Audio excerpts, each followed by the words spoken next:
Mummy જેમાં તો આવું થઈ ગયું પણ હેલો ફ્રેન્ડ, જય શ્રી કૃષ્ણ, રાધે રાધે. જો આજે હું બનાવું છું મકાઈના લોટનું ખીચું. તો સૌથી પહેલા આપણે તેલ નાખીશું.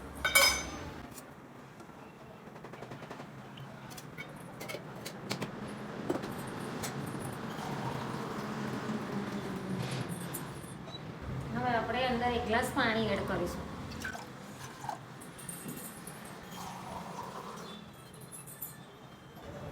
બીજો અડધો ગ્લાસ પાણી દઈશું. ભાઈ તમે ક્યાંથી શીખ્યા? અમે વિડીયો જોયો. ઓકે. જો હવે થોડોક આપણે અજમો નાખીશું. અમારા ઘરે અજમો કોઈ ખાતું નહીં ને એટલે અમે થોડોક જ નાખ્યું છે. પછી જીરું નાખીશું અંદર. અને આ છે લસણ અને લીલું મરચું.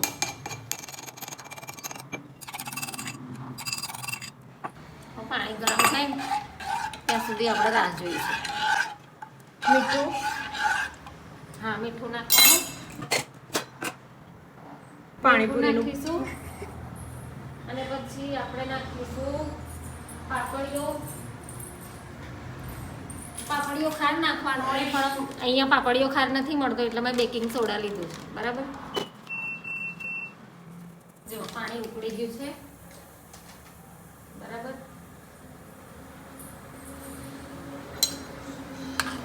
પાણીપુરીનું પાણી હોય એવું લાગે.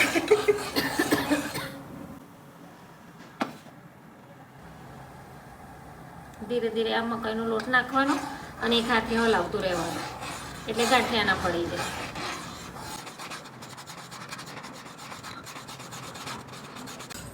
મમ્મી જેમાં તો આવું થઈ ગયું પણ હું કમ્પ્લીટ કરીશ. બરાબર. ગાંઠિયા પડી ગયા છે. થઈ જશે કદાચ ધીમે. થઈ જશે. અને મમ્મી ના ભાવ્યું તો ભાવશે.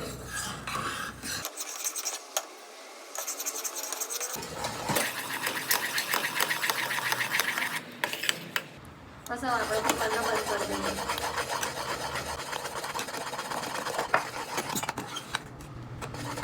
બંધ કરી દઈશું અને 2 સીટી વગાડવાની. બરાબર. અમે ઉપરથી થોડુંક મીઠું નાખ્યું હતું. 2 સીટી વગાડવાની. देखो ना गा यहाँ में क्या है देखो ना પહેલા પપ્પાને ચખાડવાનું. બરાબર. કારણ કે તો જેવું બને એવું એ તો સારું જ કહેવાના. ના રે, કોઈ સારું ના કે તારે.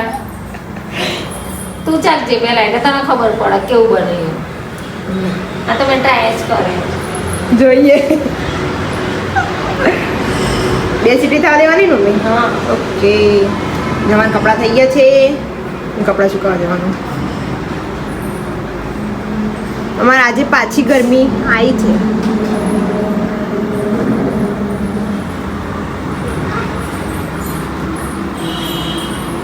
તો કિશોરની રજા જોગીન તો એક્ઝામ પૂરી થઈ ગઈ.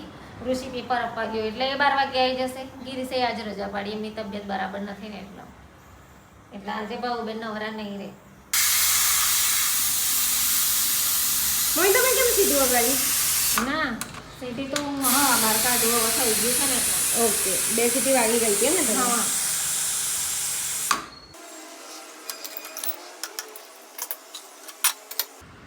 મેં દાણા નથી નાખ્યા કેમ કે મારી જોડે દાણા નહોતા એટલા માટે. મસ્ત સ્મેલ આવે મમ્મી. બહુ જ મસ્ત સ્મેલ આવે છે. અમે થોડુંક ઢીલું બનાવ્યું કેમ કે ગિરીશ બીમાર છે ને એટલા માટે. ના થોડું ઠંડુ પડે ને એટલે પછી પાછું ઠરી થઈ જશે. જાય. આપણે ગિરીશના ટેસ્ટ કરવા માટે.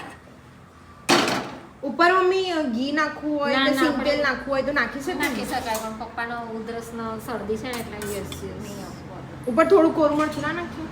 ના આ તીખું જશે. લીલા મરચાં નાખ્યા ને.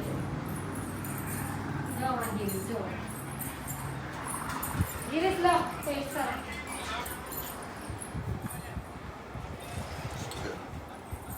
ખીચું મકાઈ બીમાર માણસ ઊભું થઈ જાય એવું બનાવ્યું. વગર ખાતે ઉપર થઈ ગયો માણસ. આટલું કરજો. કેવું પપ્પા? એવું કેમ મારી ગિરીશનો અવાજ કેવો થઈ ગયો? જય શ્રી કૃષ્ણ. થોડી તબિયત ખરાબ થઈ ગઈ છે એટલે મસ્ત છે ને પપ્પા? ખાઈ રહ્યા ને તો કપડા લેતા ઉપર કીધું મમ્મી કીધું હા ખાઈ લીધું હોય ને તો હા टाइम लगेगा टाइम હે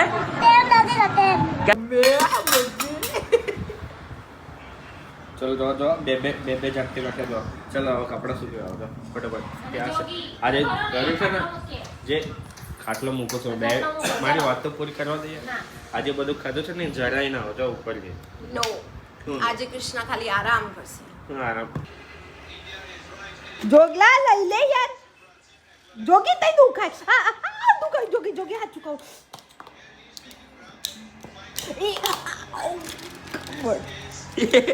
क्या बोला ના અરે નિંદર નહીં નાખ. મોજ કરો કેમેરા તો એંગલ ખૂબ છે એનો ટાઈમ જે બતાવે ને ઉપર આવવો જોઈએ કેમેરા એંગલ ખૂબ છે તમારો ટાઈમ ઉપર આવવો જોઈએ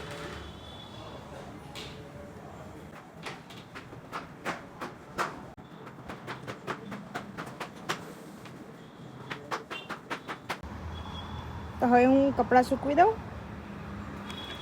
બહુ ગરમી પડે છે અહીંયા તો.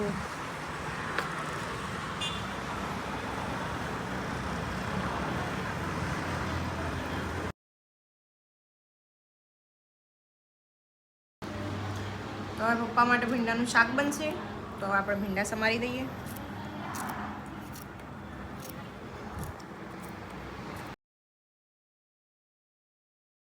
ગિરીશે જમી લીધું, કૃષ્ણાબેન જમવા બેઠા, જોગીએ જમવા બેઠો, ઋષિ જુઓ અને રામાયણ ચાલુ.